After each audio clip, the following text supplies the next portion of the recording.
قسم درته کوم نن یو څوک راته غږېدو د خپل اولاد باره کې نن سبا څه حالات شروع ده. اولادونه کم ځای ته رسېدلي دي. اولادونه له خپل پلار او له خپل مور سره له خپلو مشرانو ورونو سره کوم حد ته رسېدلي دي. اسلام خو یو وارې ورک ته په هغو کې. قسم داسې د چا نن ډېر لوی دښمن ده، هغه یې خپل زوی ده. نن چې پلار قسم ده کې له بل چا څخه دومره په عذاب وي لکه له خپله زوی څخه په عذاب ده.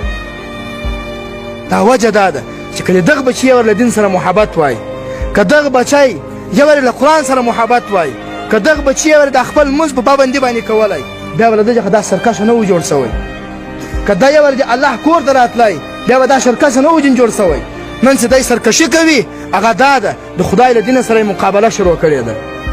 او دوی به دغه یایي، دا نوجوانان به دغه یایي چې زه به بیا توبه الله ته وباسم. د خپل پلار زړه په چړو باندې وهه، د خپل پلار سره بد کوه، بیا به یو وخت الله تعالی ته توبه وباسم. خو د لمونځونه 20 لمونځونه کومه، روزې نیسمه، جماعت کې تلاوت کومه.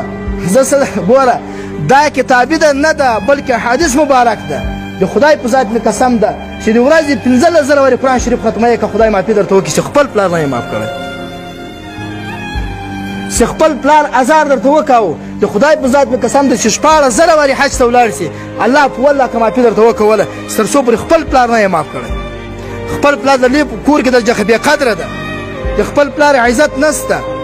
خپل پلار ته په کم نظر باندې ګوري. دا نیمای بیا وایي دا سوچ کوي اجماع پلار خو امید لمونځ یې نه ده زده، دا هم غلاوې کولې په ځواني کې، نو د ده به ازار څه شی وي. خالي دغه ته یارې سوچ وکوه. زه یو حدیث درته یایم، بخاري شریف کې حدیث راځي، پیغمبر علیه الصلاة والسلام ته صحابي راځي ورته یایي یا رسول الله د ما پلار کافر ده، بت ته سجدې لګوي، زه مسلمان یم د تا صحابي یم، زه له د خپل پلار سره کومه رویه وکوم.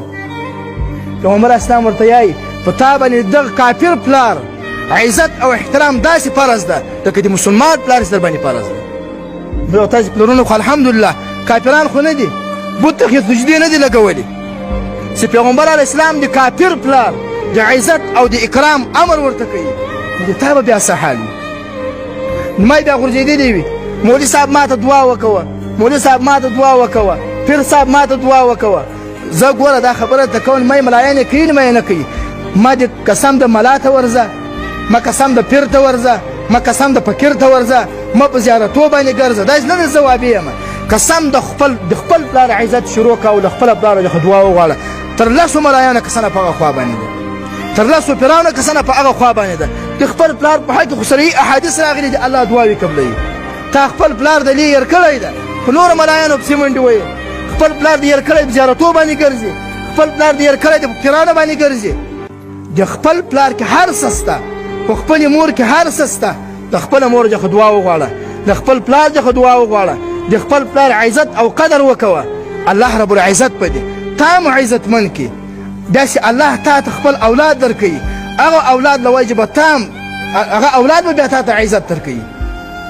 که د نن ته خپل اولاد، که نن تا خپل پلار زهیر کو، قسم ده به خدای پاک خپل دغسې اولاد درته پیدا کوي، بیا به ته جنې په دغه ژبه باندې. دا دغسې خبره نه ده، دا کتابي مسلې دي. نو د الله رب العزت فضل وکوي.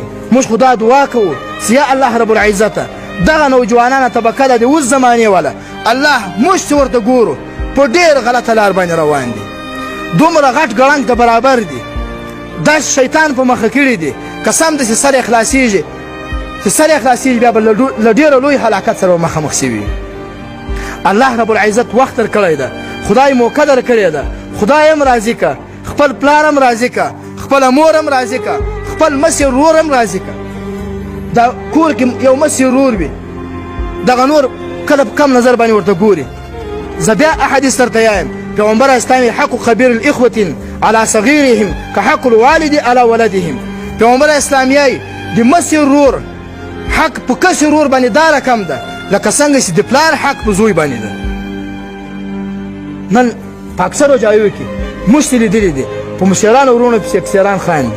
هغه مسی ورور یې لږ دروند وي، لږ یې ژیره پرېښې وي، لږ یې لونګۍ تړلې وي، ده به کرین شپ کړی وي، خو لیکن دا مسی ورور به ساده ورته ښکاري چې پورې خاندي به. ته به د الله رب العزت حضور ته بیا ورځې، ته به قبر ته بیا ورځې، ته به د محشر په میدان باندې بیا راپورته کېږې. یو حساب در پسې روان ده، یو کتاب در پسې روان ده، دا دغسې په زول نه یې پیدا شوی. نو په کور کې قسم درته کومه که چا ویل زما زندګي دې سمه سي، هغه د کور اتفاق په دې باندې برابرېږي چې په کور کې تر تا یوه شپه مسیر وي، د هغه خیال ساته. که هغه تا ته شکنځا وکوي، که هغه تا ته خوشکه وکوي، که هغه تا ته بد الفاظ ویایي، ته صرف له خپل زړه سره دا سوچ کوه چې دا تر ما مسیر ده.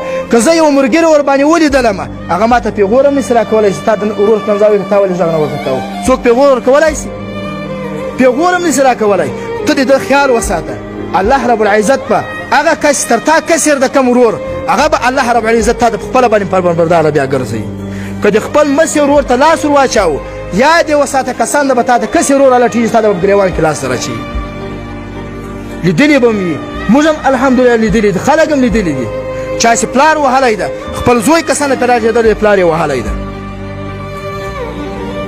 نو دا اصل کې ما خو موضوع دا وله، ما زه به نن په مرګ باندې غږېږم، خو لیکن زه خلکو ته وګورم، قسم ده خلکو ته مې قسم د خوا بدېږي. الله رب العزت دی اول دا خبرې اسما وکړې، خدای پاک دې په ما کې اول عملي کړي. بیا دې الله رب العزت چې څوک یې هم عربي خدای پاک دی هغو ټولو د عمل کولو توفیق ور نصیب وګرځوي. واخر دعوانا الحمد لله رب العالمين.